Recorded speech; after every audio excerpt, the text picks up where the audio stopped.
Buenas, mi nombre es Claros Natalia. Yo voy a estar hablando sobre las alertas por exposición a la radiación. Uno de los casos propuestos por la profesora habla sobre el doctor Pérez, quien trabaja en un centro de diagnóstico por imágenes.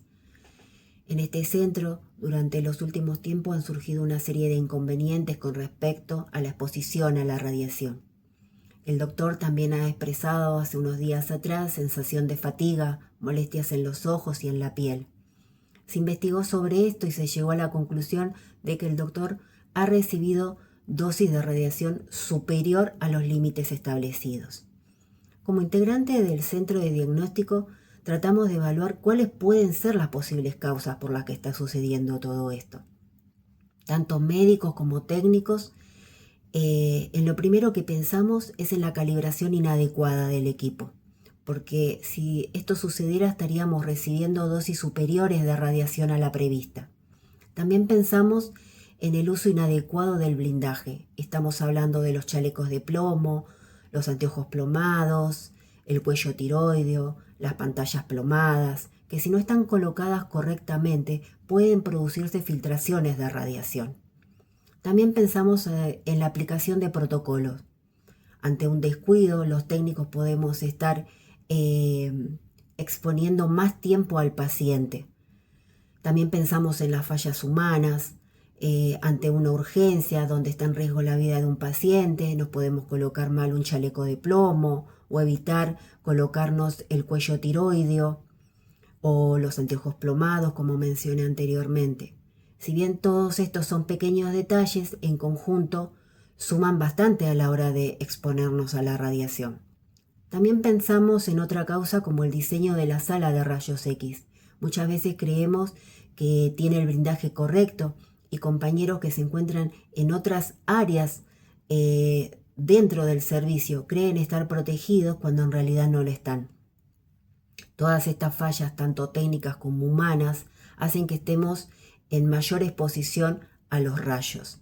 Por esto hay que ser muy consciente y responsable y tratar de controlar periódicamente la calibración de los equipos.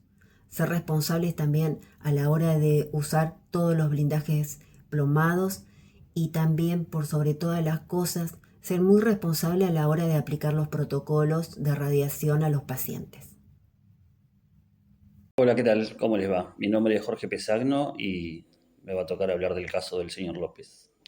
En el caso del señor López tenemos un caso de un paciente que ha sido sobreexpuesto a varios estudios, tanto tomográficos como de gamografía, y se ha mostrado que sus niveles de radiación son muy altos.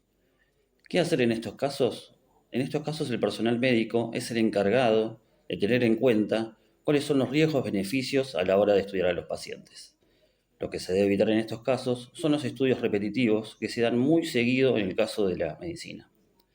Por ejemplo, controles tomográficos de una TCE de cerebro solamente por un dolor de cabeza, o estudios tomográficos por un simple dolor abdominal. En estos casos se debe tener en cuenta como prioridad evitar la sobreexposición a la radiación, ya que las tomografías usan niveles muy altos de rayos. ¿Cómo hacer esto? El personal médico debe tener en cuenta tomar otra forma de estudio como para no llegar a este límite de tanta exposición a los rayos X. Lo sugerido, según la IRA, es que no se hagan más de 5 tomografías por año por paciente. En el caso de casos graves que necesitan un control más específico, lo ideal sería coordinar para buscar controles con otro tipo de métodos diagnósticos. Por ejemplo, en el caso de estudios de pulmón, se sugiere tener en cuenta primero hacer estudios más bien radiográficos, donde la exposición y los milisievert son 40 veces menores a los que tenemos en una tomografía. También se puede buscar hacer resonancias magnéticas que evitan la exposición a rayos X, y en el caso abdominal se sugiere también usar estudios ecográficos. Estos no solo son más baratos, sino que también llevan a cero la exposición a la radiación. Por otro lado, también debemos hablar de las dosis que podemos recibir tanto el personal de salud como los pacientes. Según la IAEA, que es la Comisión Internacional de Energía, esta tiene permitido 20 milisieverts al año por 5 años y la dosis anual no debe superar los 50 milisievert. En el caso de mujeres embarazadas, la dosis debe ser inferior a 1 milisievert durante todo el embarazo. ¿Qué sucede con esto? La radiación tiene efectos a corto y largo plazo. En el corto plazo puede causar enrojecimiento de la piel y de hecho al personal de salud, por ejemplo nosotros los radiólogos, nos hacen controles de los linfocitos, ya que una gran exposición a la radiación puede hacer que estos bajen. En el largo plazo los efectos son mucho más adversos. Por ejemplo, enrojecimiento de la piel, cáncer y cristalización del cristalino del ojo. Por eso debemos tener las medidas de seguridad en servicios donde la exposición al rayo es muy alta. Por ejemplo, los estudios hemodinámicos o los estudios en quirófano. Todo esto, por supuesto, con un dosímetro que nos va a decir cuánta fue nuestra exposición durante ese mes en el trabajo. Hola, mi nombre es Andrés Ascorti y voy a hablar sobre las estrategias para garantizar la seguridad radiológica.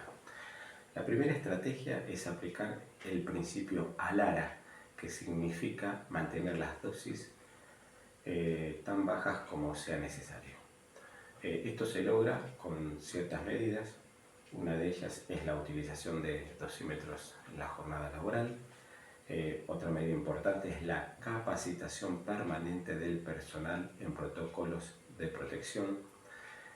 Otra medida importante es la utilización de chalecos plomados, guantes plomados, gafas plomadas. Otra medida importante es la utilización de colimadores en los estudios. También la rotación laboral para evitar que un mismo profesional acumule dosis excesivas. También es importante reflexionar sobre el equilibrio entre el beneficio diagnóstico y el riesgo radiológico. Cada procedimiento debe estar justificado médicamente, así no se realizan estudios innecesarios.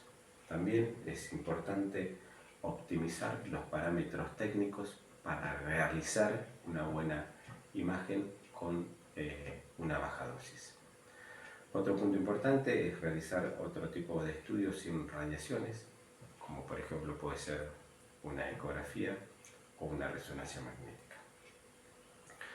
Bueno, como conclusión es importante destacar que tiene que haber un equilibrio entre las radiaciones que nos sirven para dar un buen diagnóstico y también saber que estas generan un daño importante para los técnicos radiólogos.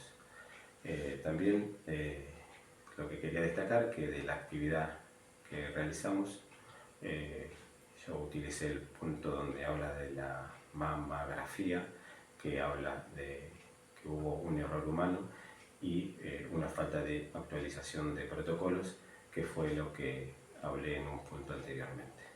Gracias.